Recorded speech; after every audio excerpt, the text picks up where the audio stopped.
Heater से कितनी गर्म हवा निकल रही है, बिल्कुल ठंड नहीं लग रही। पलक दीदी, अब मैं तुमसे रजाई के लिए लड़ाई नहीं करूंगी। अब हम दोनों प्यार से रहेंगे, और वैसे भी अब हम सब लोग इस गरम नरम रजाई में हीटर की गर्माहट से बड़े मजे से सोएंगे। घर में नई रजाई हीटर आने से बच्चे, बूढ़े और सभी सदस्य खुशी से गदगद थे। दोनों बहुएं गर्मा गर्म भुट्टे शकरकंद भून रही थी। तभी देवर प्रमोद खुश मिजाजी से बोलता है, अरे वाह सीमा भाभी, क्या सौंधी खुशबू आ रही है शकरकंद और भुट्टों की। मगर क्या खुशबू से ही पेट भरवाने का इरादा है? अब जल्दी से ले आइए, और सब्र नहीं होता। जी जी लाई प्यारे देवर जी, लो जी गर्मा गर्म शकरकंद तैयार है। रजनी, भुट्टे भुन गए?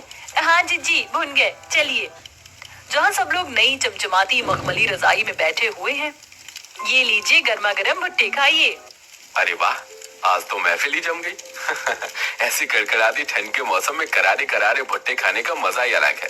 खास करके रजाई की गर्माहट में तो और भी ज्यादा। क्यों प्रमोद भैया, एक बार शकरकंद का स्वाद चखकर देखिए, अमृत जितने मीठे मीठे हैं। सबको इतना ज्यादा खुश देखकर बूढ़ी सुशीला की आंखों से आंसू छलक जाते हैं। सच में जी, किसी ने ठीक ही कहा है कि ऊपर वाला जब देता है तो छप्पर फाड़ कर देता है। इतने अरसे दुख मुसीबत झेलने के बाद, मुद्दतों बाद आज हमारे घर आने में खुशियां आई हैं। बस अब इन खुशियों को किसी की भी नजर ना लगे। सुशीला, इस हंसी मुस्कुराहट का कारण भी ये हीटर और रजाई ही है।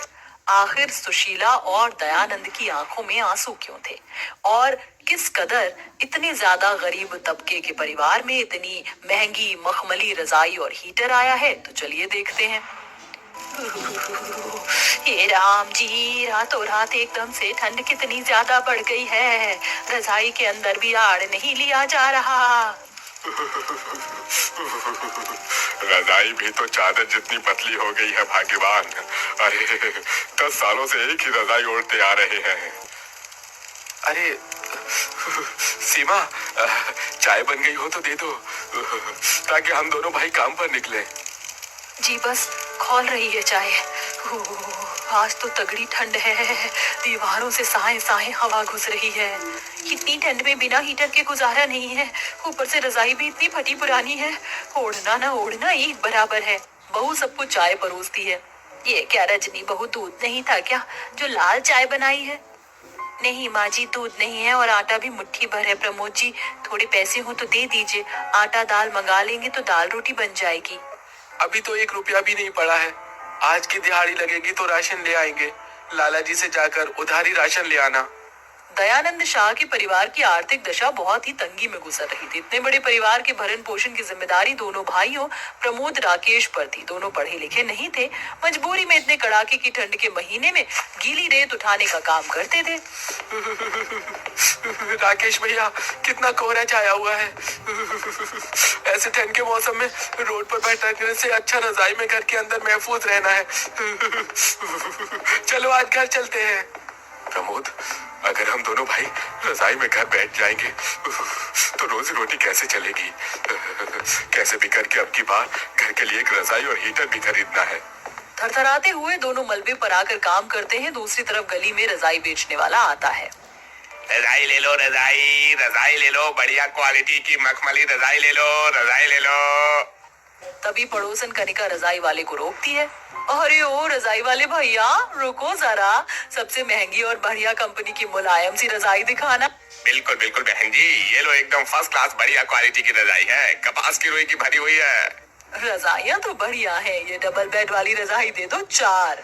पड़ोसन को एक साथ 4 रजाइयाँ खरीदते देखकर अंश और पलक भी जिद पकड़ लेते हैं। मम्मी मम्मी, तुम भी हमारे घर के लिए एक रजाई खरीद लो ना, फिर हम भी नई रजाई में सोएंगे। अंश बेटा, ये रजाई बहुत महंगी रेट की, इतने पैसे नहीं है, चलो घर के अंदर चलो। तभी गवंडी पड़ोसन कनिका ताना कसती है। हाँ हाँ जाओ जाओ, वैसे भी इतनी महंगी रेट की रजाई खरीदना तुम गरीबों की औकात से बाहर है। क्या मतलब है तुम्हारा कनिका, तुम कहना क्या चाहती हो? बस यही कि इंसान की जितनी चादर है उतने ही पैर फैलाने चाहिए। हाँ। लज्जित सा मुंह लेके दोनों बहू घर के अंदर आ जाती हैं। उधर दोनों भाई दिन भर की मजदूरी से मिली दिहाड़ी लेके घर आ रहे होते हैं, जहाँ एक कबाड़ी वाला सस्ते में हीटर बेच रहा था। ले लो भैया ले लो, रस्ते का माल सस्ते में बढ़िया हीटर 500 रुपए में ले जाओ। भैया सुना आपने, कबाड़ी वाला 500 रुपए में हीटर बेच रहा है, घर की खातिर खरीद लेते हैं। मगर प्रमोद, अगर हीटर नहीं चला तो पैसे बर्बाद हो जाएंगे। अरे एकदम गारंटी के साथ चलेगा भैया, ये तो अमीर लोगों की चोचलेबाजी है। हर साल नई नई चीज लाते हैं और पुरानी चीजों को बेच देते हैं। बढ़िया चीज है, ले जाओ।